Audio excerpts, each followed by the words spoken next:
710 ESPN Seattle presents The Calabro Show warm-up, powered by the law offices of Heidi Hunt. Welcome to the warm-up. Kevin Calabro along with the go-to guy Jim Moore here on 710 ESPN Seattle. We get underway at 3 o'clock today. When we left the airwaves yesterday, the Joe Paterno story was breaking about the sexual assault charges against Jerry Sandusky, his longtime assistant. 40 charges. Supposedly he molested 8 kids, raped 8 kids in a period of 15 years. And our question was, when did Joe know about it? If he did know about it, why didn't he do more about it? In his grand jury testimony, Paterno said that he had been alerted by a grad assistant but didn't know the severity of it and did report to the powers that be there at the university. My immediate reaction was, you are in a position of authority. He is the authority at Penn State. He should have done more, and because he didn't, he should go. I said that yesterday, and it seems like there are a number of people now across the country that are saying the same thing. We'll come right back. Jim will join us next here on 710 ESPN Seattle.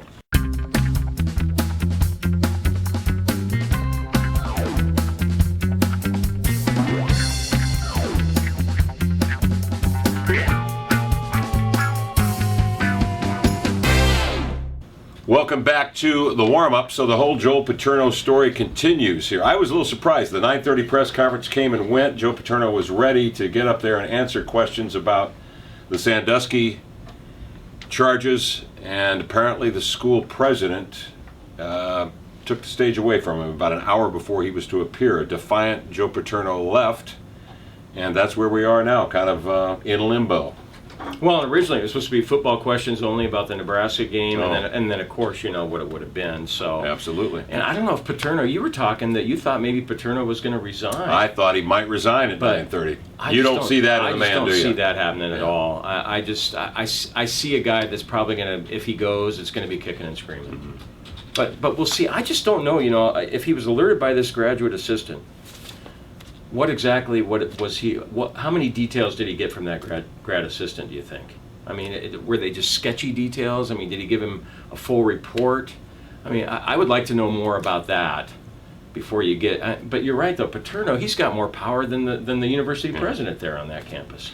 Well, in his grand jury testimony, we talked about it yesterday, contained in the story, Paterno said that he was told, but was not given specific details, but told that something had happened. So he had a sense that, wouldn't you be? You're in the business of being curious about people, are you not? As a coach, you want to find out about your players. You find out about your opponent. You're in an institution of higher learning.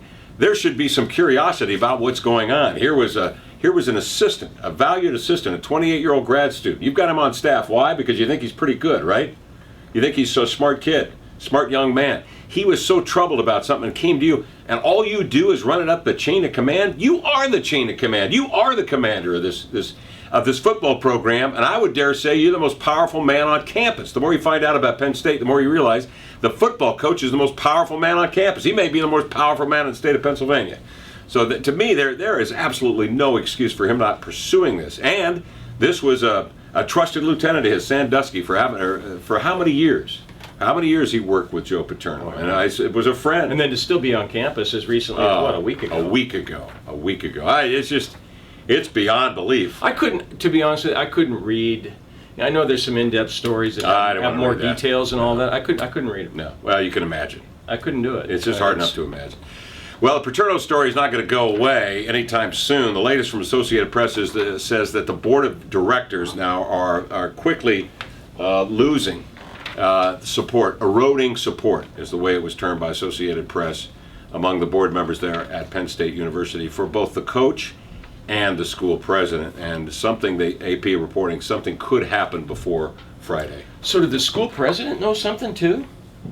Or is he just culpable because they feel like he's the head of the university and that he should have to pay for it too? Well, he came out publicly and said that he felt like everything that could have been done had been done. No, everything that could be done had been done by the athletic director and this other fellow now that was in the hierarchy of the university, who are also now part of this investigation, are being charged with perjury and for covering up this whole thing.